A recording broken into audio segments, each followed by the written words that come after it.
এখানে ধর্ম মানে নিজের কর্তব্য, নিজের জাতির প্রতি কর্তব্য। अपने खून से इस मिट्टी का कर्ज उतारने का वक्त आ गया है। নিজের দেশের প্রতি কর্তব্য। অহিংসা পরম ধর্ম, ধর্ম হিংসা তথৈব চ। আজ নেত্রী রূপে তোমার প্রথম পরীক্ষা মা, বিজয় হও। ও বড়মুখী প্রফুল্ল, কোথায় গেলে বাচ্চা?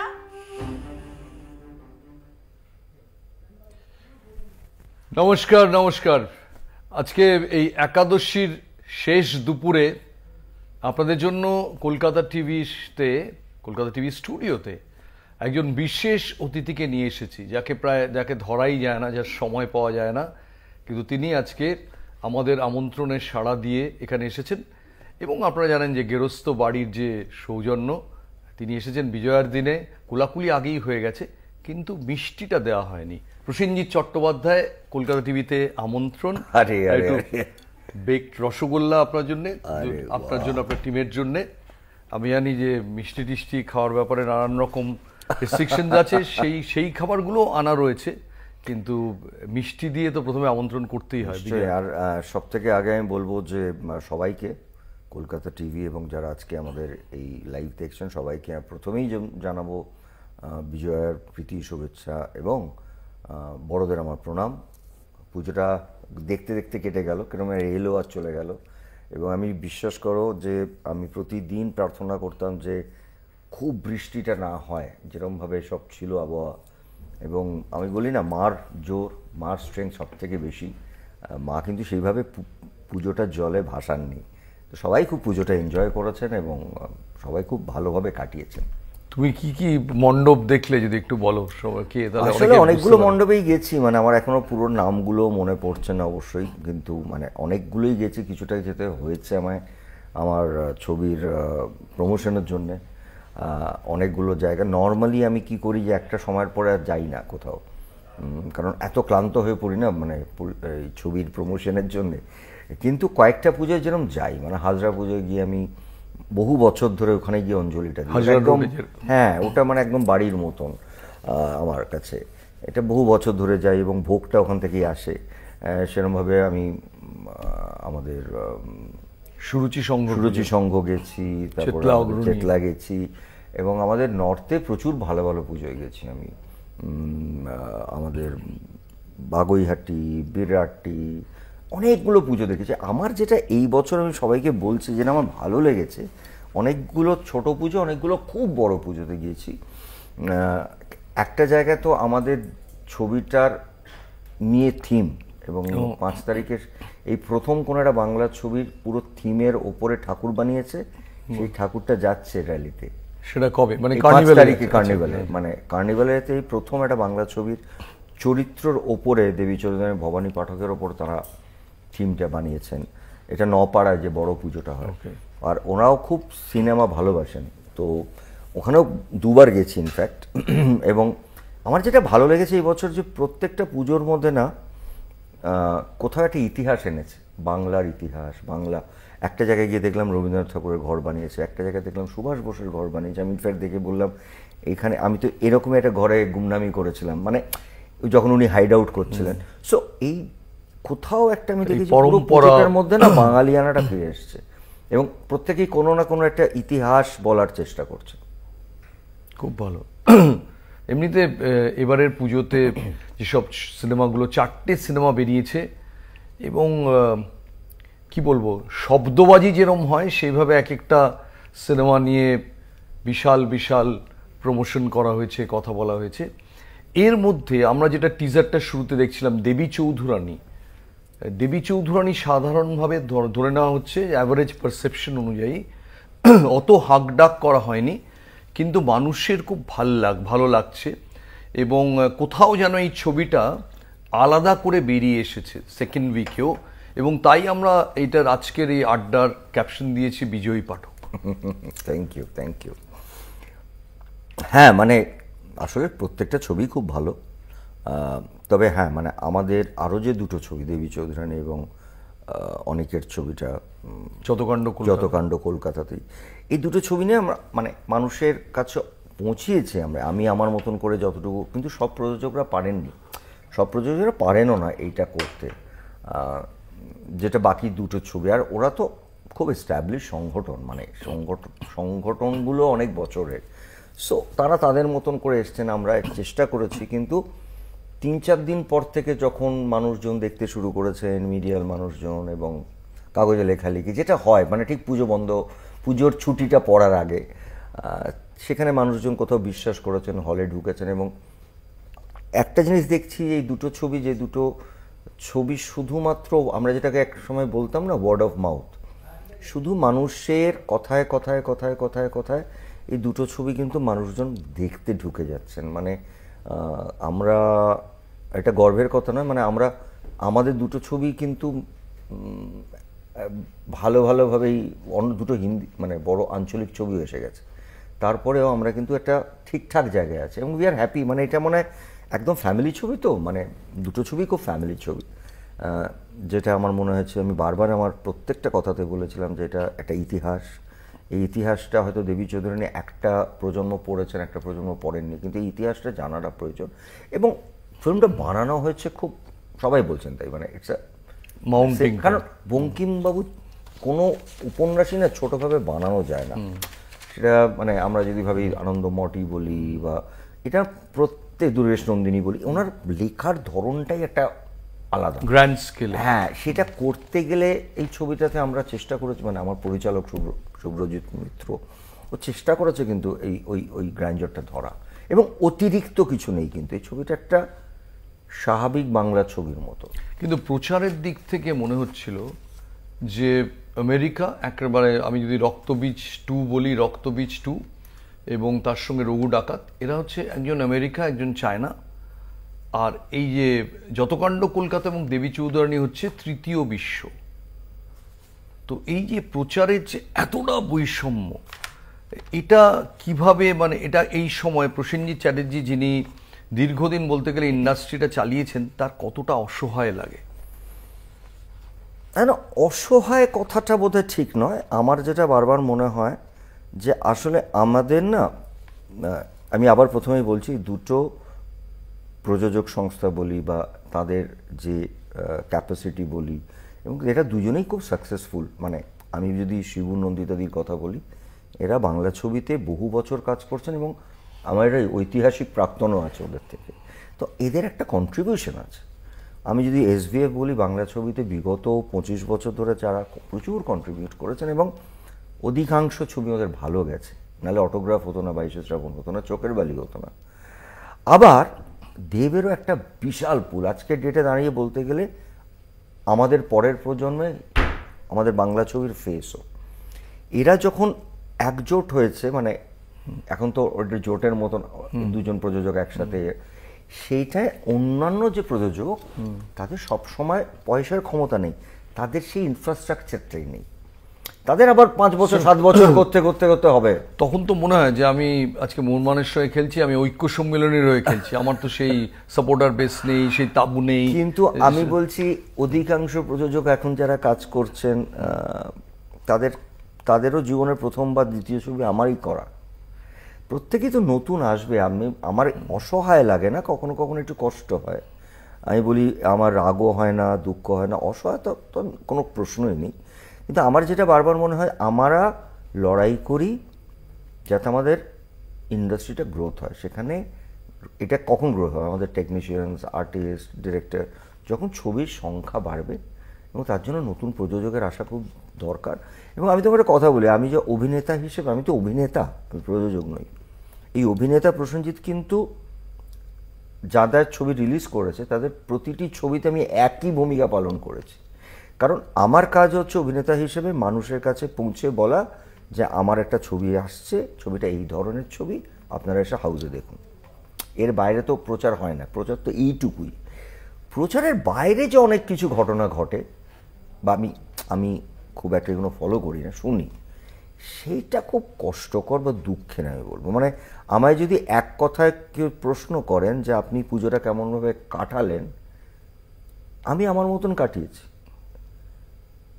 কিন্তু একটা কোথাও দুঃখ, কষ্ট বয়ে কোথাও একটা শিল্পী সত্তাটা রক্তাক্ত হয়েছে মানে চারপাশে যা দুঃখ, ঘটছে। কষ্ট, এবং কোথাও আমার মনে হয় যে দেখো ছবি কখনো ভালো হবে, মন্দ হবে, ছবি নিয়ে আলোচনা হবে, ছবি নিয়ে লেখালেখি হবে, এটাই তো আমরা দেখে এসেছি।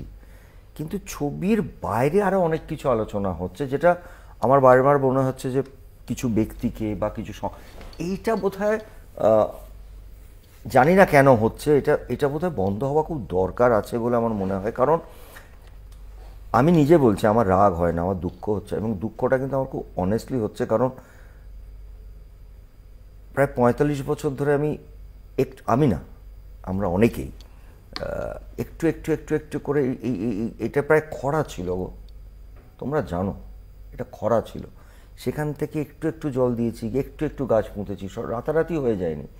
সেটা যখন এত সুন্দর জায়গায় এসছে, নিজেদের মধ্যে কেন? মানে আমরা কিছুদিন আগে একটি বাংলা ছবি 13ই অগস্ট আসছিল, তার জন্য আমরা আমাদের মাননীয় মুখ্যমন্ত্রীকে একটা আবেদন পাঠালাম। সেখানে তোমার সইটা সবার আগে ছিল? আমার ছিল, মানে আমাকে সবাই জ্যেষ্ঠ পুত্রটা ভাবেন, আমি আমার জন্য কম কথা বলি, আমি আমার ইন্ডাস্ট্রির জন্য বেশি কথা বলি।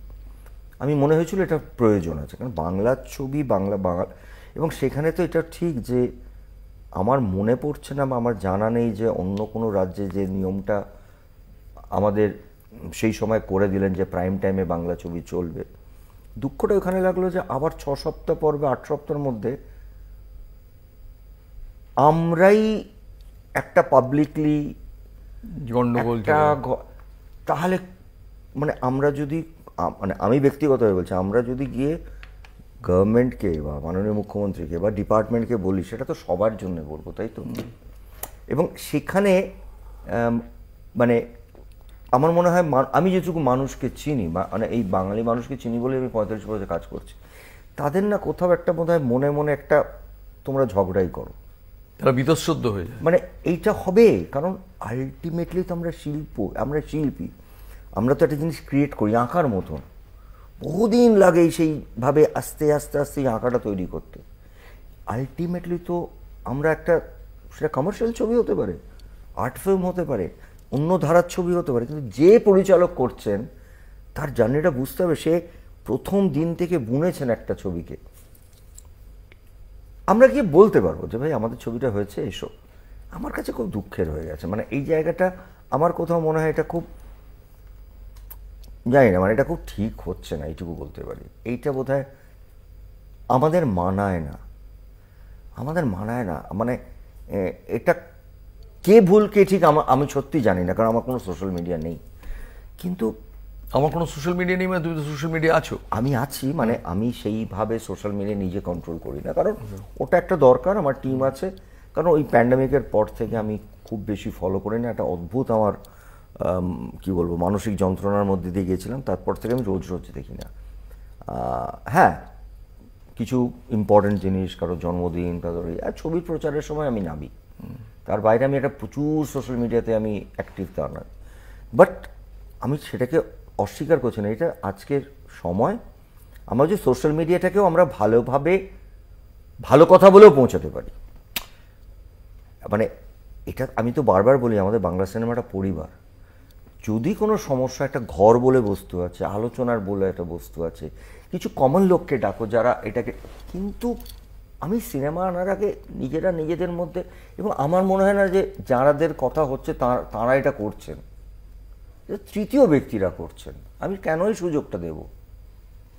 কি করে বলবো তৃতীয় ব্যক্তিরা করছেন? কারণ তাদের হয়তো প্ল্যাটফর্ম ইউজ হচ্ছে, ফ্যান ক্লাব ইউজ হচ্ছে, তাদের সমস্ত কিছু, যারাই এবং তাদের তরফে তাদের তো আর এটা প্রয়োজন নেই। আজকে ধরো আমরা যাদের কথা বলছি তারা কিন্তু বহু বছর ধরে তাদের ছবি ভালো, তারা ভালো, তাদের কাজ ভালো, তারা এইটা এস্টাবলিশ করেছেন। এরা নতুন হলে তবু মানায়, মানে একটা ওজন আছে তো সব কিছুর। যে কোনো একটা সংস্থাই বলি, একটা মানুষ বলি, তার একটা ওজন আছে। তুমি বলছো মান্যবরেরা কেন ঝগড়াঝাটি করছে? মানে তাদের প্রয়োজন নেই এটা, তারা দে হ্যাভ প্রুভড ইয়ার্স, এবং সেই প্রুফটা আমি তোমাকে আবার বলছি কেউ করে দেয়নি, সেটা তাদের পরিশ্রম, তাদের ডেডিকেশন, ফাইনালি দর্শক। কিন্তু সেটা করতে প্রচুর পরিশ্রম করতে হয়েছে, প্রচুর লড়াই করতে হয়েছে এদেরও। কিন্তু রাতারাতি হয়ে যায় না। আজকে দর্শক বলো কি মুখ্যমন্ত্রী বলো, তার কাছেই বা কি বার্তা যাচ্ছে যে তিনি আজকে বললেন যে আমি ওই সময় থেকে প্রাইম টাইমে বাংলা ছবি দিয়ে দিলাম এবং সমস্ত হিন্দি ছবি সরিয়ে অন্য ছবি সরিয়ে করা হলো।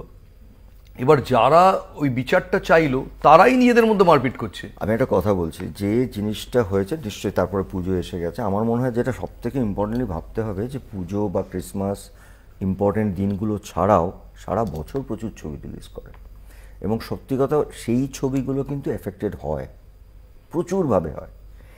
আমাদের মনে হয় যে একটা জিনিস নিয়ম যদি হয়েও থাকে সেটাকে রক্ষা করার দায়িত্ব আমাদের ইন্ডাস্ট্রির, যাতে অন্যান্য যে সারা বছর ধরে ছবি আসে তারাও যেন স্পেস পায়। নিয়মটা তো একটি পুজো বা একটি ক্রিসমাসের জন্য নয়, নিয়মটা তো সারা বছরের জন্য।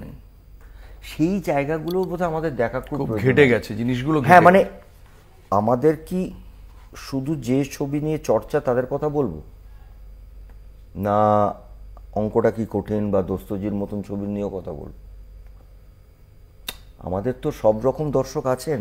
যেখানে বাংলা সিনেমা ইটসেলফ বিপন্ন, সেখানে যদি আমি নিজেদের মধ্যেই কামড়াকামড়ি করি তাহলে ইন্ডাস্ট্রিটা তো আরো সংকুচিত হয়ে যাবে। বিপন্ন নয় গো, আমি এই কথাটাকে একদম তোমার মেনে নিতে পারছি না। বাংলা ছবি বিপন্ন নয়, বাংলা ছবির পাশে দাঁড়ানোর কোনো প্রয়োজন নেই। সিনেমা ভালো করে করো, অনেস্টি নিয়ে করো, মানুষের কাছে পৌঁছাও। বাংলা দর্শক গত বছর সব থেকে বেশি বাংলা ছবি দেখেছে। আমি বলছি এই সময়টাকে ঝগড়াঝাটি না করে, যদি মনোমালিন্য হয়ও, কিছু মানুষ এখনো বেঁচে আছেন আমাদের ইন্ডাস্ট্রিতে যাদেরকে নিয়ে বসে এইটাকে নিজেদের মধ্যে সলভ করে দেওয়া যায়। আরে ভাই, তুমি 10 বেশি পাবে, নয় আমি 10 কম পাবো। কোথাও তো গিয়ে একটা খুশি হতে হবে, ভাই আমি 10 কম পেলাম। কেউ কম পেতে রাজি নয় না, কাউকে তো আমি সিনেমার ক্ষেত্রে বলি, কেউ 1 হবে, কেউ 2 হবে, কেউ 3 হবে, কেউ 4 হবে। যে 4 নম্বর সেও খারাপ না। ক্লাসে 4th বয়কে কি খারাপ বলবে তুমি? You have to accept few things জীবনে। না, আমার কি এই যে 400 450 ছবি, সব ছবি সুপারহিট হয়েছে? হয়নি তো।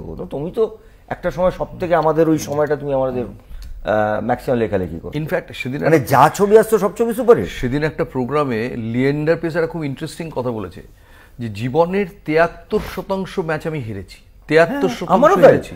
তুমি যদি হিসেবে দেখবে, যদি কাটা ছেঁড়া বিচার করো, যেন আমার প্রচুর 50 উইক আছে, 25 উইক আছে, সুপারহিট আছে, আমার ফেলিওরও আছে, কিন্তু মানুষ না হিটটাকে মনে রাখেন বলে এটাকে তো মানতে হবে। তুমি জানো একটা সময় গেছে যেখানে আমার ছবি চলেনি, আমাকে কেউ সাইন করেনি, তখন আমি বুদ্ধবাবুর ছবি করেছি, ড্যাশ ড্যাশ প্রসেনজিৎ, আমাকে 1 থেকে 10-এর মধ্যে রাখা হয়নি, এগুলো তুমি জানো। কিন্তু আমি আবার লড়েছি, লড়ে ফিরেছি, এবং সেই মাঝখানে আমি যাদের ছবি করেছি 50 বছর পরেও সেই ছবিগুলো নিয়ে আলোচনা হবে। আচ্ছা, আমি একটা সরাসরি একটা প্রশ্ন জিজ্ঞেস করি, সেটা হচ্ছে যে তোমাকে বলা হতো ইন্ডাস্ট্রি, একটা দীর্ঘ সময় ধরে বাংলা ছবি অ্যাকচুয়ালি তুমি ছিলে ইন্ডাস্ট্রি, এখন তুমি একটা অন্য জায়গায় গেছো, জ্যেষ্ঠ পুত্র। তাহলে বাংলা ছবির ইন্ডাস্ট্রি এখন কে? দেব ইন্ডাস্ট্রি, শিবপ্রসাদ মুখোপাধ্যায়, এই দুজনের মধ্যে ইন্ডাস্ট্রি কে? এটা কঠিন প্রশ্ন বাবারে। না, ইন্ডাস্ট্রি আমার মনে হয় ওরাও কেউ ভাবে না, আমিও ইন্ডাস্ট্রি ভাবিনি।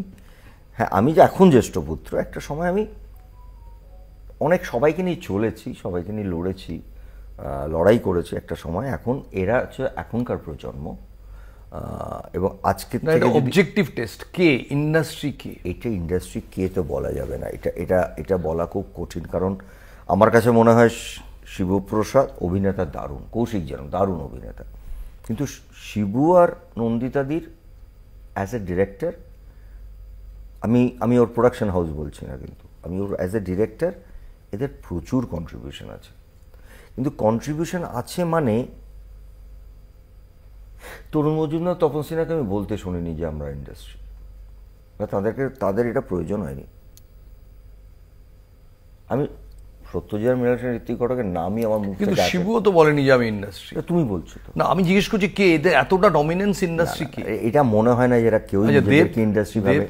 দেব আমাদের প্রজন্মের পর আজকের প্রজন্মে আমি নিজে মনে করি যে ও একটা নায়ক হয়েছে, একটা নায়কের না একটা 360 থাকে, ও নায়ক হয়েছে।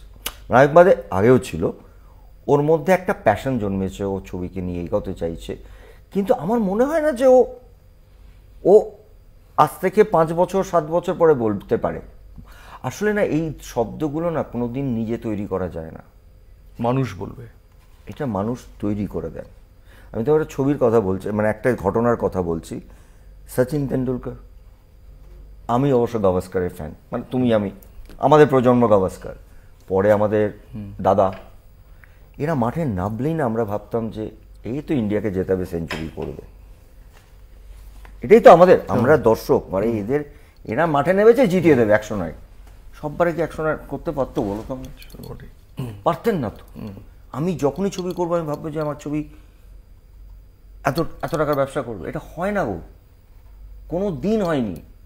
আমার লাগাতার, তুমি জানো একটা কাগজের ইম্পর্টেন্ট কাগজ 1 থেকে 10-এর মধ্যে আমার নাম ছিল না, হেরে যায়নি, মানে আমার নামের জায়গায় 10 নম্বরের ড্যাশ ছিল, কিন্তু সেই কাগজেও বছর 3-এর পর লিখতে হয়েছিল 1, 2, 3, 4, 4-এ আমি রঞ্জিত দা, 4-এ 5 আমি অমুক, পেয়ার করে করে 7 অব্দি আমি গেছিলাম।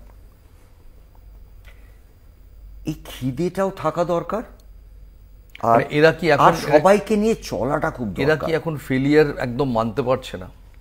দেখো, ফেলিয়ার মানতে পারছেন কি পাচ্ছেন না এটা আমি বলতে পারবো না, কিন্তু ফেলিয়ারটা জীবনের একটা অঙ্গ, এটা বুঝতেই হবে যে কোনো ফিল্ডে। আরেকটা জিনিস, এটা হিট ফ্লপের কথা নয়। আরেকটা জিনিস আমার জিজ্ঞাস্য আছে, সেটা হচ্ছে যে আজকে দাদার কীর্তি কত টাকার ব্যবসা করেছে কেউ জিজ্ঞেস করেনি, কিন্তু ভুলে যাও, অমর সঙ্গে ভুলে যাও তনুন জেঠুর ছবি।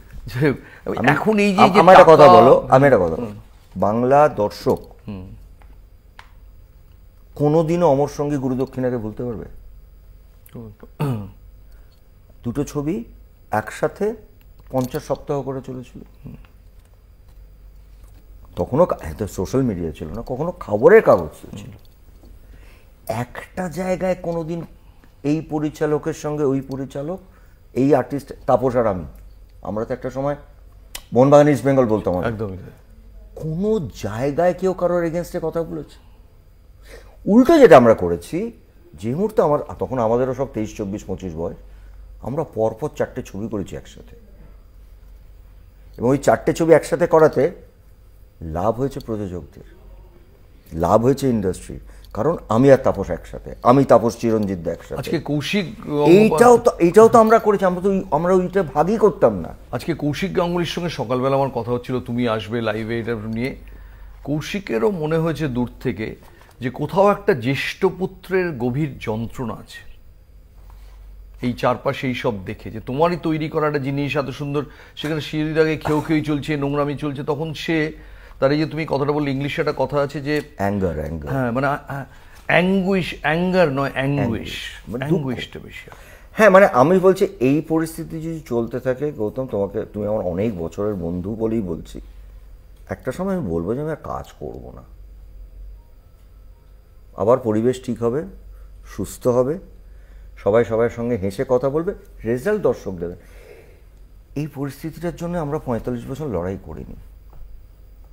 মানে আমি অনেস্টলি বলছি, আমি পুজোতে তোমরা বলছো তো, আমার ছবি নিয়ে আমি এতটাই, দেখো, আমি আগামী 10 বছর যদি বেঁচে থাকি, আমি শুধুমাত্র অভিনয় করব। আর অনেকের ধারণা হচ্ছে যে বাংলা ছবির থেকে প্রসেনজিৎ সরে যাচ্ছে, না, আর কিছুদিনের মধ্যে দেখবে আমার কাকাবু আসবে, সেটা নিয়ে লড়াই করব, কিন্তু লড়াইটা আমি আমাদের নিয়ে করব। মানে আমার সঙ্গে যদি আরো 4টে ছবি আসে, আমি 4টে ছবি নিয়েই লড়াই করব। কৌশিক গঙ্গোপাধ্যায় যদি এই ইয়েটা দেখেন, আমি বলবো যে আজকে কৌশিক আজকে ঠিক এটা নিয়েই তর্ক হচ্ছিল। কৌশিক বলছিল যে বুম্বাদার যেরকম মাইন্ডসেট, বুম্বাদা না তোমার প্রোগ্রামে এসে বলে এরম চললে আমি আর কাজ করব না, আমি বলেছিলাম না, এটাও বলবে না, কাজ করবে। আমার মনে হচ্ছে বুম্বাদা কাজ করবে না, করবো না তো। দেখো, এরম চলতে থাকে, আমার বাংলা সিনেমাটাই করব, জীবনের শেষ দিন অবধি বাংলা সিনেমাটাই করবো, সেটা কারণ আমি সবসময় বলি সৌমিত্র কাকু আমার ইন্সপিরেশন। কেন বলি? যে জীবনের শেষ দিন অবধি লোকটা অভিনয় করে গেছে। কিন্তু এটা এখন যেটা হচ্ছে, আমি তো অভিনেতা রে বাবা, আমি তো প্রযোজক নই। যে আজকে তোমার একজন স্ক্রিপ্ট রাইটার, তাকে তুমি দেখছো তার একটা বিকিনিতে মিম হয়ে গেছে, প্রচার সচিবের মেয়েকে, একটা বাচ্চা মেয়েকে জড়িয়ে কুৎসা, চারপাশে যে দুটো সোশ্যাল মিডিয়া টিমগুলো যে দঙ্গল, এ ভার্সেস এ ঝগড়া, এটা তো রাস্তার খেউড় হয়ে গেছে লিটারেলি। বলছি তো এটা নিয়ে আমি কোনো কথা বলবো না, তবে একটা ঠিক এইটা চলতে থাকলে এই পরিস্থিতি যদি সুস্থ না হয় তাতে কারোর কিছু এসে যাবে না। আমি হয়তো প্রযোজনা করব ছোট ছোট ছবির, কিন্তু বাংলা সিনেমা এইটা না মানে মানে আমি সত্যি বলছি, মানে হয় না যে কিছু বলতে পারছি না, আমার বলার মতন ক্ষমতাও নেই, আর আমার কথা শুনবেও না। পরপর এরকম অনেকগুলো ঘটনা হয়েছে, বা আমি বোঝানোর জায়গায় নেই যে সবাইকে একসাথে বসে চলো এটা কেন তুমি যদি দুটো ফোন করে বলো যে এই না, দেবায় শিবু আমার মনে হয় না সেই জায়গাটায় আছি। চেষ্টা আমি করি না তা তো নয়, চেষ্টা আমি আমার মতন করি। ওই হয় না, মিশুকও তো বড় হচ্ছে, তোমার মেয়েও বড় হয়ে গেছে, একটা সময়ের পর বড় হয়ে গেলে না ছেলেমেয়েরা কথা শোনো আর বলা যায় না গো। তুমি যদি দেখো তোমার মেয়েকে, তোমার তো বড় হয়ে গেল, আমার সেই ছোটটা তো নেই, আমার ছেলে বড় হয়ে গেছে, সে যদি ঘুরে একটা কথা উত্তর দেয় সেটা নিতে পারবো না। আমার কিন্তু ইগো নেই এদের সাথে, এতটাই কষ্ট পাবো যে আমি হয়তো মানুষের সামনে বেরোতেই পারবো না। অসাধারণ স্বীকারোক্তি প্রসেনজিৎ চট্টোপাধ্যায়ের, যে দেব এবং শিবপ্রসাদ মুখোপাধ্যায়কে একসঙ্গে এনে বসাবেন আগের মতো, সেই মহলটাই বোধহয় নেই, সেই পরিবেশটাই নেই। যাচ্ছে একটা ছোট্ট বিরতিতে, কোথাও যাবেন না, খুব দ্রুত প্রসেনজিতের সঙ্গে ফেরত আসবো। খোলামেলা প্রসেনজিৎ, অ্যাবসলিউটলি অন্তরঙ্গ। ফিরে এলাম প্রসেনজিৎ চট্টোপাধ্যায়ের সঙ্গে একাদশীর ব্যতিক্রমী আড্ডায়। অনেক দিক দিয়ে ব্যতিক্রমী মানুষটা, যেসব কথাবার্তা বলছেন, 45 বছর ইন্ডাস্ট্রিতে থাকার পর বলছেন যদি পরিবেশ এরম হয়ে যায় তাহলে আমি এত বীতশ্রদ্ধ হয়ে যাচ্ছি, তাহলে হয়তো অভিনয় থেকেই সরে যাব, হয়তো প্রযোজনা করব, ছোট ছোট ছবি করব, কিন্তু আর মূল স্রোতে থাকবো না। আমার দেখুন, আমার হাতে একটা কাগজ রয়েছে। সাধারণত একটা একাদশীর আড্ডা, নির্ভেজাল অন্তরঙ্গ বিজয়ার আড্ডায় কেউ কাগজ রাখে? কোথাও দেখেছেন কখনো? কিন্তু উপায় নেই, এমন এমন সব ইস্যু এসে পড়েছে, এমন এমন সব ঘটনায় পুজো রিলিজ উপলক্ষে ঘটেছে, যে বাঙালি জীবনে যে সৌজন্য ছিল বৈশিষ্ট্য, এবার ওটা উল্টে গিয়ে নেমপ্লেটটা হয়ে গেছে সৌজন্যের অভাব। এবং চারপাশে যা ঘটছে তাতে এক এক সময় মনে হচ্ছে যে আমার মাসেল পাওয়ার কত, তার উপর ঠিক হবে যে আমার ছবি চলবে কি চলবে না। আমি জানতে চাই তোমার মাসেল পাওয়ার কত? তোমার মাসেল পাওয়ার কত? না, আমার কোনো মাসেল পাওয়ার নেই। তাহলে হল পাবে না। ওটা আমি জানি না, মাসেল পাওয়া। কিন্তু আজ একটা কথা বলে, আমার একটা সময় আমি রিকোয়েস্ট করি, আমি এখনো করি যে বাবু আমার ছবিটা ভালো চলছে রে, প্রযোজকগুলো নতুন, আমি এটা এদের ক্ষেত্রে দেখো, যারা বড় প্রযোজক তাদের ক্ষেত্রে এটা করতে হয় না, তারা পুরো জিনিসটা স্ট্রাকচার্ড। কিন্তু অনেক প্রযোজকই আছেন যারা নতুন আসছেন, তাদেরকে তো একটা সাহায্য করতেই হয়, এবং আমি সবার জন্যই করি এটা। এটা ভালো চলছে, এটাকে একটুখানি দেখ না, যদি এইটুকুই আমি করি। আমি একটা কথা বলি, আমার চরিত্রে আজ অবধি আমার প্রায় 450 ছবি, একজন প্রযোজক, একজন ডিস্ট্রিবিউটার, একজন এক্সিবিটার দাঁড়িয়ে বলতে পারবেন না আমি ফোন করে জিজ্ঞেস করেছি হলে কত টাকা বিক্রি হয়েছে। ওটা আমার কাজ নয়। আমার কাজ প্রডিউসার খুশি, হেসেছে, আনন্দ পেয়েছে, পরিচালকরা আমরা একটা পার্টি করেছি, খুব বেশি হলে খাওয়া দাওয়া, পরের ছবিটা ভাব। এইতে আমরা এই পরিস্থিতিতে বড় হয়েছে। কত হলে কত টাকার টিকিট বিক্রি, কত কালেকশন, এটা জানা আমার কাজ নয়। কিন্তু যদি কোনো কারণে দেখি যে একটা মানুষ হয়তো সে জানেন না, বা তুমি যেরকম বলছো তার হয়তো সেই ক্ষমতা নেই, তার সেই জানেনও না সবাইকে, সেখানে আমি একটু সাহায্য করে দিই, যেটা আমি এখনও করছি আমাদের দেবী চৌধুরানীর জন্য, যে বাবু ছবিটা এখন ওয়ার্ড অফ মাউথ, লোকে আসছেন, দেখতে যাচ্ছেন, একটু ধরে রাখ না, দেখি না, আমি জানি 2টো আঞ্চলিক ছবি এসছে, আরও 3টে ছবি চলছে, তার মধ্যে একটু ধরে রাখ, একটু ভালো সময় দে, কম সময় দে। কিন্তু এটা বুঝতে হবে গৌতম, এটা আমার বলতে কষ্ট লাগে, কারণ অনেক ছবি আমার জীবনে আছে যেটা প্রথম দিন হাউসফুল হয়নি, কিন্তু পরবর্তীকালে গিয়ে লোকে দেখেছে। অটোগ্রাফ তার মধ্যে একটা বিশাল জায়গা, কিন্তু আজকে অটোগ্রাফ তো একটা বাংলা ছবির একটা অন্য ধারা নিয়ে গেল, নতুন ধারা, সৃজিত, অনুপম, একটা নতুন জেনারেশন ঢুকলো। সেই সময় কিন্তু আমরা ওপেনিং পাইনি, আমাদের সামনেও 2 পৃথিবীর একই প্রডিউসারের অত বড় ছবি, একটা নতুন ধারা, একটা নতুন অ্যাঙ্গেল এলো, একটা নতুন প্রজন্ম ঢুকলো, হোয়াটএভার। তখনও তো আমি বলিনি ছবিটা, আমি একটা জিনিস বিশ্বাস করি, ছবি ময়ূরাক্ষী যখন করেছি, ওটা কি কোনো চ্যালেঞ্জ করে করা? বাঙালিরা বেছে নিয়েছেন যে সৌমিত্র কাকু প্রসেনজিৎ একসাথে বাপ ছেলে। আমি বলছি আমি কিছু ছবি করি যেগুলো আমি জানি এটা হয়তো বক্স অফিস বিশাল হবে না, সবটা তার জন্য করি না, কিন্তু আমি muscle power on in terms of exhibition, in terms of cinema hall প্রথমত আমার নেই, আর আমি এটা প্রয়োগও করি না, আমার থাকলেও করবো না। কখনো কি মনে হয় যে এন্ড অফ দ্য ডে তো আমি শিল্পী রে বাবু, আমি জানি আমার কাজ নয়।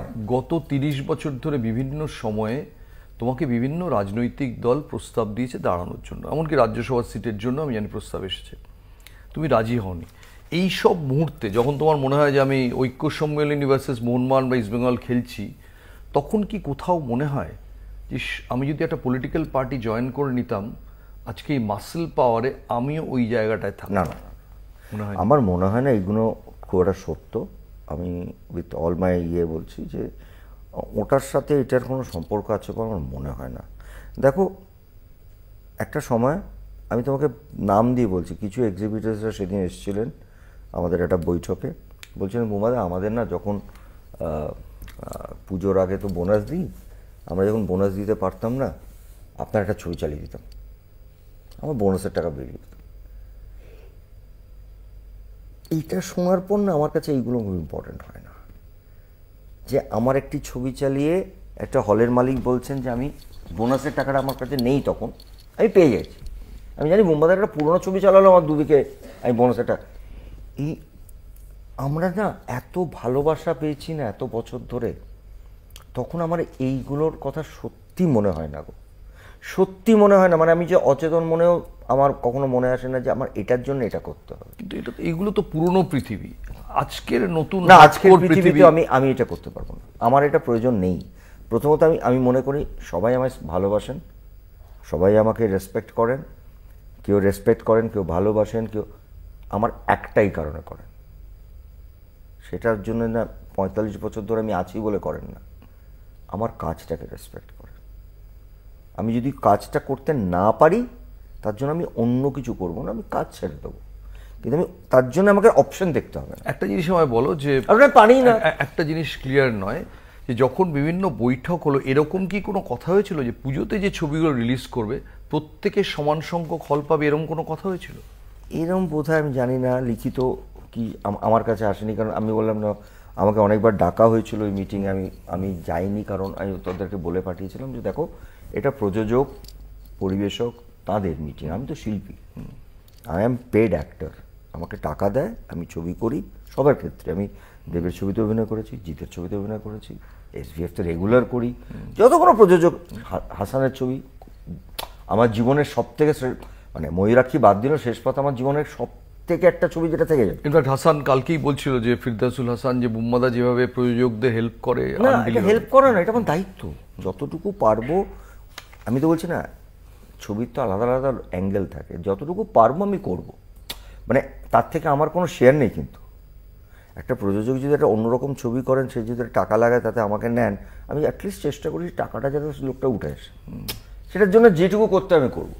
কিন্তু এই মিটিংয়ে যেটা কথা হয়েছে সেখানে আমি ছিলাম না, কিন্তু আমার কাছে যখন এই কথাটা এসছিল আমি একটাই কথা বলেছিলাম, ওটা একটা নিয়ম, কিন্তু না নিয়মের বাইরে একটা ব্যাপার আছে। আমি আবার প্রথমে বলেছি, শিবু নন্দিতাদি as a director, Dev SVF, এরা দুটো বড় ব্র্যান্ড, আর এক্সিবিটারে দুটো টাকা রোজগার করতে হবে, সারা বছরও তারা পান, এই ফেস্টিভ্যালটা পান না, এদেরকে অধিকাংশটা দিয়ে বাকিটাকে ভাগ করে দেয় দুটো ছবির মধ্যে, কারণ এই দুটো এক্সপেক্টেড ফিল্ম, ওরাও তো ব্যবসা করবে। আচ্ছা, ধূমকেতু এত সুপারহিট হওয়ার পর আমি দেখলাম সোশ্যাল মিডিয়াতে প্রশ্ন উঠেছে, দেব শুভশ্রী না প্রসেনজিৎ ঋতুপর্ণা, কি বলবে?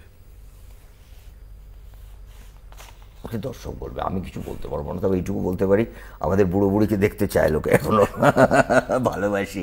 আমরা যখন 80 বছরও যদি ছবি করতে পারি, বেঁচে থাকি, তখন আমাদের দেখতে, আমাদের প্রেম দেখতে লোকে আসবে। 80 বছরেও যদি ঋতুপর্ণার আমি ছবি করি, তখনও লোকে দেখতে যাবে, অসাধারণ। ধূমকেতু দেব শুভশ্রী পেয়ার কি বলবে? আর দুজনেই আমার খুব প্রিয় ছেলে মেয়ে, শুভশ্রীও খুব, দেবও খুব, ওরা এসছেন এবং এই সাকসেসটা আমি মনে মনে এক্সপেক্ট করেছি, এবং আমি বোধহয় একমাত্র লোক দেখা হলেই বলতাম ওই ছবিটা এবার রিলিজ কর, তোদের কী আছে প্রবলেম যা আছে নেটে রিলিজ কর, কারণ বাংলা সিনেমায় একজন অভিনেতা হিসেবে কেউ যদি কৌশিক গাঙ্গুলির, ঋতু নেই, যারা অভিনেতা তৈরি করেন তার মধ্যে কৌশিক গাঙ্গুলি একজন অন্যতম। কৌশিক, সৃজিত, এদের একটা গুণ আছে। অত এই লোকটার সঙ্গে কাজ করেছি, সেই ছবিটা দর্শকের কাছে আসতে দে। এভাবে কি বলা যায় যে Dev is the new Prosenjit, Subhashree is the new Rituparna? Yes, yes, আমি শিওর যে মানে আমি প্রসেনজিৎ বলবো না, he is the future. Subhashree is the future, no doubt. ঋতুর মধ্যে যে টেনেসিটি এখনো আছে এই বয়সে, ওই যে পুরাতন সবাইকে দেখিয়ে বেড়ায় এই বয়সে শব্দটা না না sorry sorry sorry sorry sorry sorry sorry এই বয়সে না, এই বয়সে কাট লাইভে কাটাও যাবে, লাইভে কাটা যাবে না, সুইট 60 না। কিন্তু টেনেসিটি একটা মানুষ ছবি এনে সারা পৃথিবী দৌড়ে বেড়াচ্ছে এখনো। মানে ঋতু তো কালকের থেকে কাজ না করলেও, কালকে বললো একদিনের জন্য আমেরিকা যাচ্ছে। না তুমি জানো যে ও কাল থেকে কাজ না করলে ওর যে সামাজিক বলি, ওর যে ফ্যামিলি বলি, ওর হাজব্যান্ড বলি, সেটা হচ্ছে নিড, ওই প্যাশন। আমরা এখন দৌড়ে বেড়াই প্যাশনের ওপরে, আর এদের হচ্ছে দায়িত্ব। আমাদের কাজটা হচ্ছে প্যাশন, আর শুভশ্রী, দেব, এদের কাজটা হচ্ছে এটা আমাদের ভবিষ্যৎ। এদের রেসপন্সিবিলিটি লেভেলটা কিন্তু এখন আমাদের থেকে অনেক বেশি। কিন্তু দায়িত্বটা সেই সময়, ওদের সময় দেখা যাচ্ছে যে নতুন প্রযোজক বুঝতেই পারছে না কি করবে, সে বিভ্রান্ত। এই সময়ে কেন প্রযোজক বাংলা ছবিতে আসবে? প্রযোজকরা যদি নতুন না আসেন, তাহলে আমরা যে বারবার বলি না, আমাদের আর্টিস্ট টেকনিশিয়ানসদের জন্য কাজ বাড়া উচিত, ছবি বাড়া উচিত, ভলিউম বাড়া উচিত। নতুন প্রযোজক না আসলে হবে না। আর যদি এরমই হয় তাহলে বলে দিতে হয় যে এই 5 জন প্রযোজক আছে, তারাই কাজ করবেন, তারাই থাকুক। তাহলে নতুন প্রযোজকরা যদি পারেন ছোট ছোট ছবি বানাবেন, আর নাহলে বানাবেন না, পরিষ্কার। সো পরের পুজো রিলিজের নাম হওয়া উচিত প্রযোজক বিদায়। এই না না, সেরকম না। নতুন প্রযোজকদের তো মারাত্মক, তারাই মাসেল পাওয়ার এই দৌড়ে কি করে করবে? আসবেন, নতুন প্রযোজকও আসবেন। দেখো আমি একটা কথা বলি, যারা আজকে ভালো প্রযোজনা করছেন সংস্থা, তারা কিন্তু অনেক কাঠঘর ঘুরিয়েছে। আমি আবার এদের হয়ে যেন বললাম, নতুন প্রযোজকদেরও বলবো, এই ইন্ডাস্ট্রিতে আসতে গেলে আমি সবাইকে বলি, আগে না জল ভরতে হবে। কিন্তু আগে এইরকম রাজনৈতিক চাপ, এইটা তুমি আমাকে কন্ট্রোভার্সি কথা, আমি আগে এখানে দিতে হয়, এই ইন্ডাস্ট্রিতে আগে দিতে হয়। একটা সময় তোমায় দিতে থাকবে, কারণ তুমি তো মাঠেই ঢুকতে পারছো না, দেবেটা কি করে? জলটা ঢালবে কি করে? মাঠে ঢুকতে হবে, মাঠের গ্যালারিতে। দেখো আমি একটু দুঃখে আছি, কষ্টে আছি, এটা ঠিকই, কিন্তু এরমও নয় যে সবাই খুব সেন্সেবল, সেলিব্রাল। তাদের সঙ্গে বসে, আমি জানি না কে আলোচনা করলে ঠিক হবে, এই পরিস্থিতিটা ঠিক হওয়া দরকার। এটাও ঠিক, আবার অ্যাট দ্য সেম টাইম নতুন প্রযোজককে বলবো ধৈর্যটাও রাখতে হবে। এসভিএফ রাতারাতি এসভিএফ হয়নি, রানে রাতারাতি হয়নি, এরা বহু বছর কাজ করে গেছে, বহু বছর। তাই জন্য তারা একটা সংগঠন। মানে আমি অ্যাটলিস্ট এই 3 জনের নামই বলি বারবার, যে অশোক দা আর এসভিএফ রানে, এখন যাদের আমি সংগঠন বলছি। বাকি ইন্ডিভিজুয়াল প্রডিউসার অনেকে আছে, উইন্ডোজও আছে, তারাও একটা প্রোডাকশন হাউস। কিন্তু এদেরকে কেন বলি, এরা আরও আগের থেকে আছে। কিন্তু এরা, মানে আমি বলছি আরও 10টা উইন্ডোজ হওয়া উচিত, আরো 10টা, মানে প্রযোজক। আবার তুমি সেফ লাইনে চলে, আমি সেফ লাইনে যাচ্ছি না, এটা হওয়া উচিত। এই যে পুজোর মধ্যে তোমার একটা, আমার প্রযোজক ঘিরে প্রত্যেক দিন তারা সবই ইন 40s, বিশেষ করে অপর্ণা, যিনি, যারা বাইরে থাকেন, বিদেশে থাকেন, তারা বাংলাতে, কলকাতাতেও থাকেন না, তারা কাঁদছেন রীতিমতো। আমি জানি, সেই জন্যই তো তুমি বলো, আমি শুধু ওদেরকে না, আমরা একটু বলি, আমরা এটা ফেসবুকে বলি, আমি বলছি না, তোমরা যদি আমায় নিয়ে থাকো, কারোর সম্পর্কে কোনো কথা বলবে না, কারণ আমার ফাইনাল বিশ্বাস বাঙালি দর্শকদের ওপরে, বাংলার দর্শকদের ওপরে। যে সিনেমা কি এখন ফেসবুকে হচ্ছে সিনেমার চেয়ে বেশি করে শুটিংটা? জানি না, আমি সত্যি কথা বলতে গিয়ে, মানে আমি না ফেসবুক, সোশ্যাল মিডিয়াকে একেবারে অস্বীকার করছি না, কিন্তু আমি হাত জোর করে বলবো, হাত জোর মানে এটা মানে আমার কিরকম বারবার মনে হয় ঝগড়াটা না, মানে একটা জায়গায় থেমে গেলে আবার বাড়িয়ে দেয়। এই তো তোমরাও তো তাই করো। আমরা এই পর্যায়ে, হ্যাঁ না, তোমরাও এখন তো তোমরাও পর্যায়ে এটা বলো না। আচ্ছা, একটা কথা বলো, ঝগড়া বাড়িয়ে দাও। পুজোর মধ্যে তুমি কালীঘাটে এই রাজ্যের সবচেয়ে গুরুত্বপূর্ণ মানুষের সঙ্গে দেখা করতে গেছে, তার নাম মমতা বন্দ্যোপাধ্যায়। দেখা করতে যাইনি, তাহলে আমি গাড়িতেই বসেছিলাম। আমি কালীঘাটে পুজো দিয়ে ওনার বাড়িতে উনি আমি ওনার কাছ থেকে অ্যাপয়েন্টমেন্ট ছাড়া কোনো দিন দেখা করতে যাব না। আচ্ছা। উনি খবর পেয়েছেন আমি গাড়িতে আছি, আমি পুজোটা দিয়ে বেরিয়ে ভাবলাম একটা ওনার কাছ থেকে ঘুরে যাব, জানতে পেরে দেখা করেছেন। এবং উনি আমার জন্মদিন বলে সেদিন আমার মাথায় হাত দিয়ে একটা জন্মদিনের পাঞ্জাবি দিয়েছে। না, কিন্তু সেটা নিয়ে একটা জল্পনা তৈরি হয়েছে যে এটাতে কি কথা হলো। না, কিছু কথা হয়নি, কথা হয়নি। ঠিক জন্মদিনের আশীর্বাদ।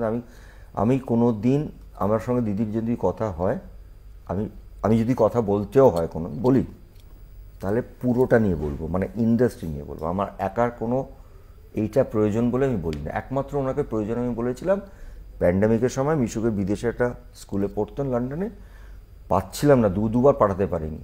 তখন আমি বলেছিলাম ও আগে যেটাতে পড়তো সিট নেই, একটু বলে দেবে, তাও Kodaikanal. She so sweet of, মানে ইমিডিয়েটলি বলে ওনার কাছ থেকে আমি চেয়েছি হাত জোর করে এইটুকুই।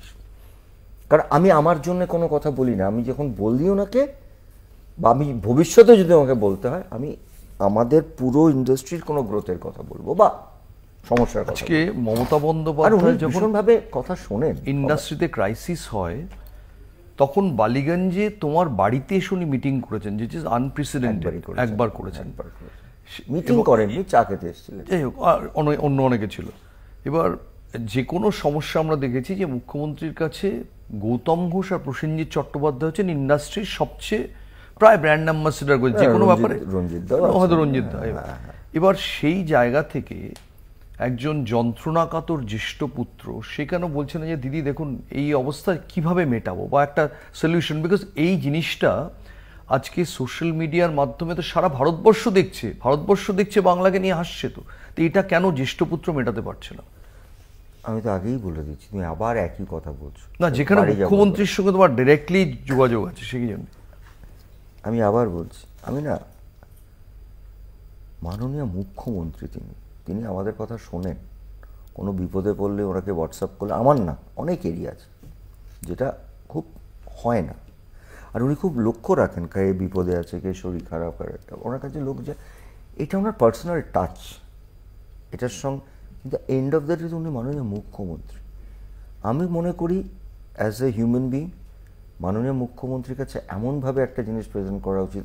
আমরা তো বলি বারবার এটা আমাদের ইন্ডাস্ট্রি, যেটা ওনার সাহায্যে, উনি একলা করতে পারেন না, ওনারও তো একটা সিস্টেম আছে, ওনারও তো একটা অনেক কিছু বলে করতে হয়, যেখানে আমরা আবার 20 বছর কিছুটা বেটার কিছু পেলাম, বেটার একটা কিছু অ্যাড হলো আমার ইন্ডাস্ট্রিতে।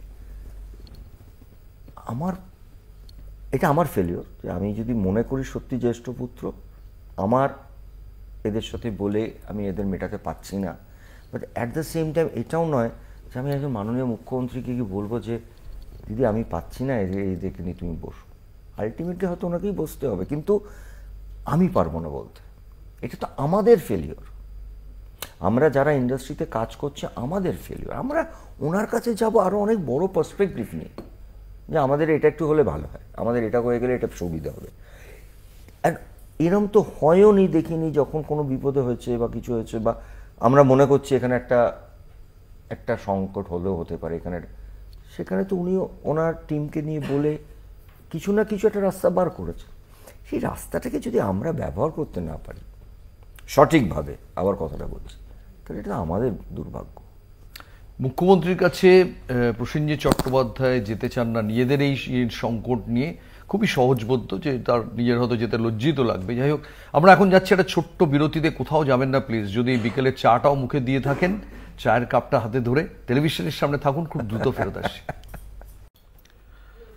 ফিরে এলাম বিরতির পর। অনেক কথা হচ্ছে প্রসেনজিৎ চট্টোপাধ্যায়ের সঙ্গে এই কলকাতা টিভি লাইভে। আপনারা দেখছেন যন্ত্রণাকাত প্রসেনজিৎ, কোথাও তারা একটা ডিগনিটিতে লাগছে যে মুখ্যমন্ত্রীর কাছে এই জিনিস নিয়ে যাব। কিন্তু অনেকে একটা কথা বলছেন, এটা কিন্তু তোমায় বলা দরকার, যে এই গোটা ব্যাপারটা একটা হাইপ। এই যে দুজনের লড়াই, মারামারি, শিবপ্রসাদ ভার্সেস দেব, কিংবা রানা সরকার ভার্সেস কুণাল ঘোষ, এই যে বাক্য, ইভেনচুয়ালি এটা এই সিনেমা দুটোকে হেল্প করছে। আবার পরের যখন রিলিজ চেন আসবে, দেখা যাবে সবাই সবার বন্ধু হয়ে গেছে, একসঙ্গে ছবি তুলছে, হয়তো কার্নিভেলেই দেখা যাবে ছবি তুলছে।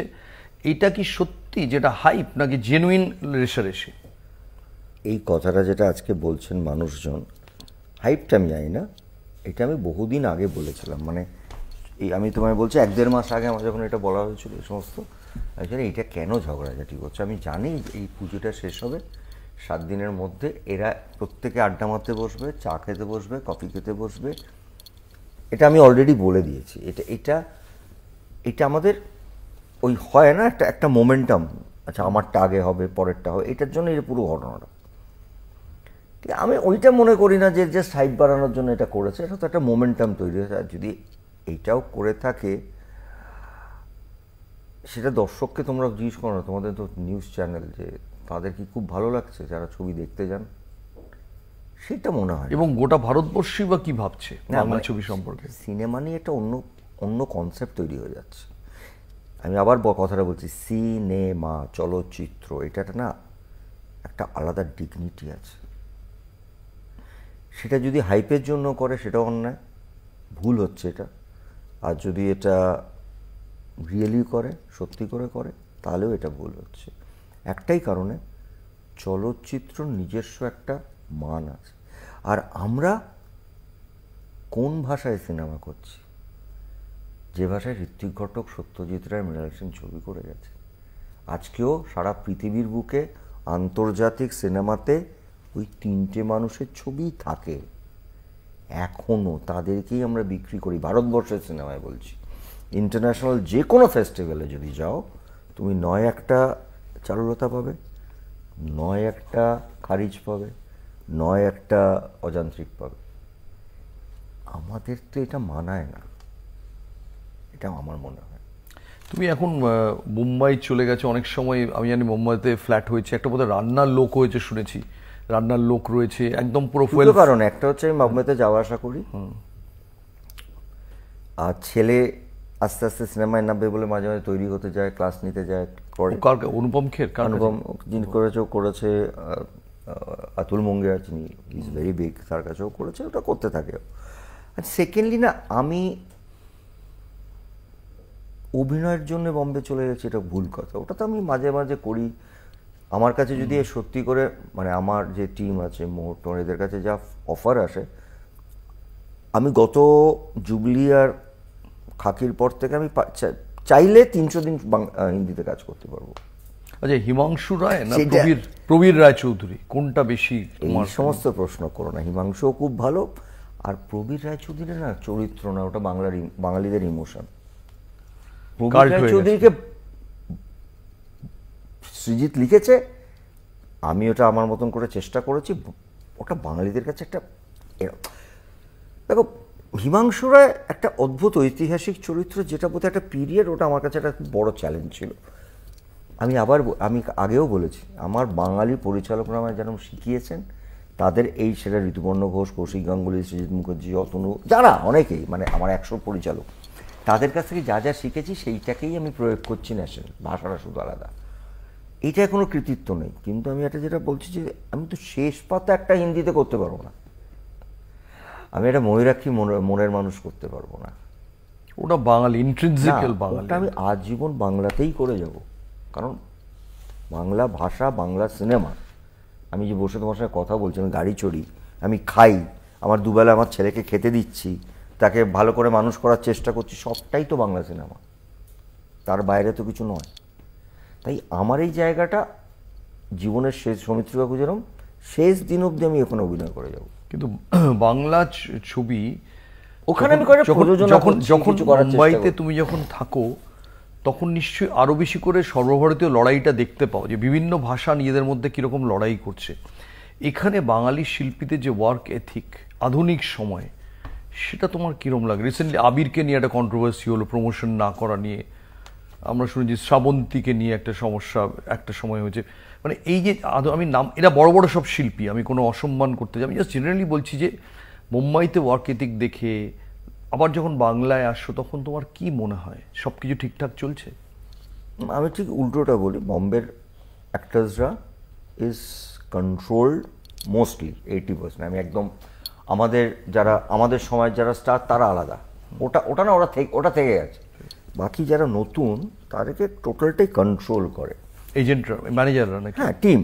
হ্যাঁ, সেটা মানে টেলিভিশন অ্যাক্টার্স টু ফিল্ম। আমাদের এটা না এখনও কোথাও মনে হয় বাংলা ছবি, যেহেতু আমরা তো ওইভাবে 12 জন 13 জন করে রাখতে পারি না, এখনও অনেকটাই ইমোশনালি কাজ হয়।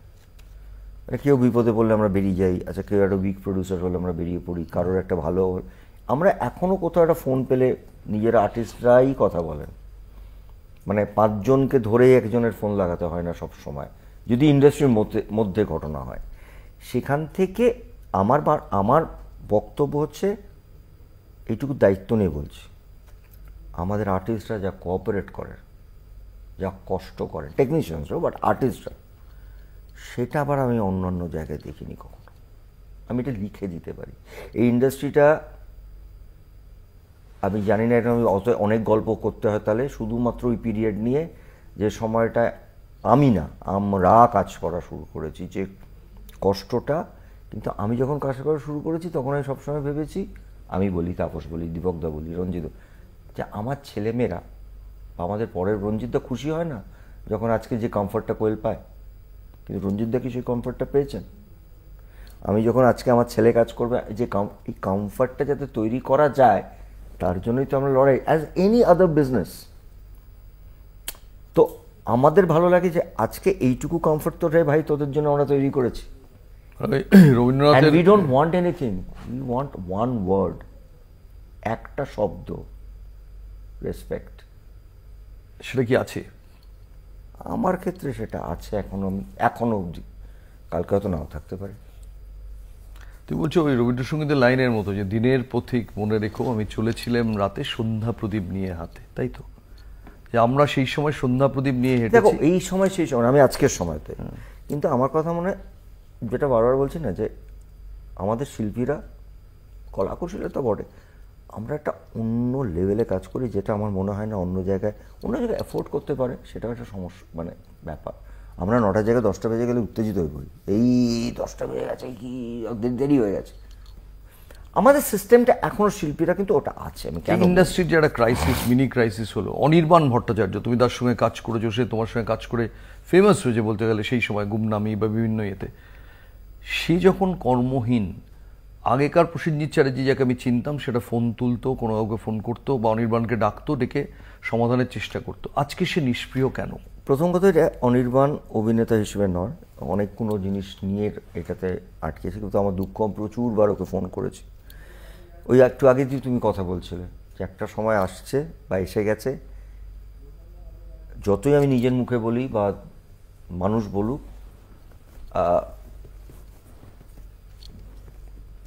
একদম পুরোপুরিভাবে দায়িত্ব আমি চেষ্টা করিনি, তা না, চেষ্টা করেছি, কিন্তু একটা জিনিস যখন কোর্টে চলে যায় না, তুমিও জানো যে অ্যাজ এনি আদার, তারপর তুমি আর কিছু করতে পারবে না। সো কোর্টে যাওয়ার পেছনে কে ভুল কে ঠিক, আমি সেই বিশ্লেষণে যেতে চাইছি না। কারণ আমি এখনও মনে করি আমাদের টেকনিশিয়ানসরা বলি, ওখানে অবশ্যই ওদের মাথার ওপর স্বরূপ আছেন, আমি যদি ডেকে কারোর কথা বলতে চাই বা বলি, ও শুনবে। কথাটা পুরো শুনবে কিনা জানে, কিন্তু কথাটা শুনবে। আবার এই পক্ষেও যারা আছেন তারা আমার খুব বন্ধু বান্ধব, আমার কাছের মানুষ, কিন্তু না ওই একটু আগে এতক্ষণ ইগো যদি একটা ডিকটেট করে কাউকে, না ইগো, তুমি তারপর কিচ্ছু করতে পারবে না। আর এখন আমি একটা সময় অবধি আমি কথা বলার চেষ্টা করেছিলাম, তারপর দেখলাম হঠাৎই পুরো জিনিসটা কোর্টে চলে গেছে। এটা হয় না, তুমি দেখবে ডিভোর্সের আগে বন্ধু বান্ধবরা মেটাবার চেষ্টা করে, কিন্তু কোর্টে চলে যখন কেউ যায়, তারপর তার কেউ কিছু বলতে পারবে না, ওটা তো কোর্টে চলে গেছে। যে কারণে এই বিষয়ে আলাদা করে, কিন্তু শুধু আমি কেন ওর কথা বলবো, আমি পরমের কথাও বলছি। মানে একটা সময় এটা শুনেও আমার খুব কষ্ট হচ্ছিল যে আমার কোনো একজন শিল্পী কাজ করছেন না, যে কোনো কারণে, সেটা কিন্তু ভুল ঠিক না, একটাই তো কথা, দুপক্ষে বসে বলে দেবে সরি রে ভাই, চল কাল থেকে আমরা কাজ করি, সেটা এইটা কেন হচ্ছে না, এইটারই আর একটা রিফ্লেকশন কিন্তু এই যে আমি বলছি, দুপক্ষে কেন বসে বলছে না রে ভাই আমাদের সিনেমা হয়ে গেছে, রিলিজ হয়েছে, আমরা বন্ধু, এইটুকু বলে দিলেই তো হলো। মানে আজকে অন্য, আমি অবাক হব না কালকে উইন্ডোজের জন্য দেব ছবি করছে দেখে, অ্যাবসলিউটলি না, কারণ এটাই তো সিনেমা। পরমব্রত আজকে ন্যাশনাল লেভেলে ওটিটিতে কাজ করেন, ফিল্মে কাজ করেন, অনির্বাণ রানী মুখার্জির সঙ্গে কাজ করেছে। তো সেই সব স্টেটের লোক যদি বসে দেখে যে এরা কলকাতাতেই কাজ করতে পারছে না, তখন সেটা তো বাংলা ছবির পক্ষেও বিজ্ঞাপনটা ভালো হবে না। হবে না তো, হবে না তো। এবং আমাকে তো সব থেকে বেশি শুনতে হয়, কারণ আমি তো বেঙ্গলটাকে মানে অ্যাজ এ ফেস একটা সময় আমাকে ডাকা হয় অনেকগুলো জায়গায়, যে কোনো ন্যাশনালে এখান থেকে সিনিয়র কেউ ওখান থেকে, তখন তো আমাকে ডাকা হয়, আমাকে তো প্রশ্ন করা হয়।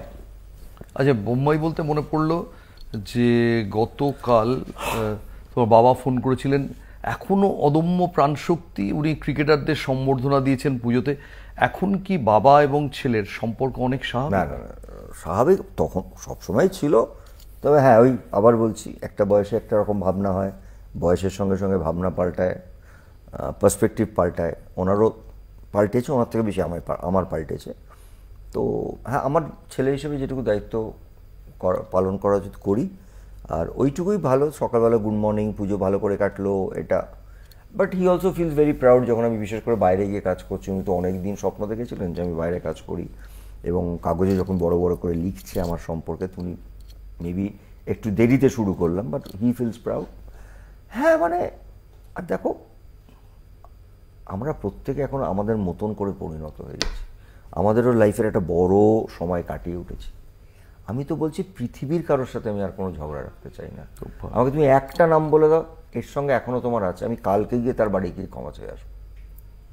মানে ক্ষমা চাইবো না, মানে একটা বয়সের সাথে আমার মনে হচ্ছে আমার জন্যে যদি কেউ কষ্ট পায়, বা আমার কথাতে, আমি এমনিতে কোনো কষ্ট দেওয়ার মতন মানুষই নই, এটা আমি জানি, এটা আমার স্ট্রেংথ।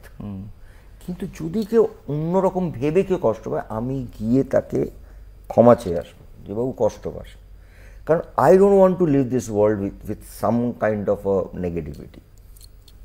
এইটুকু নেগেটিভিটি নিয়ে আমি এই পৃথিবীটা ছাড়তে চাই না।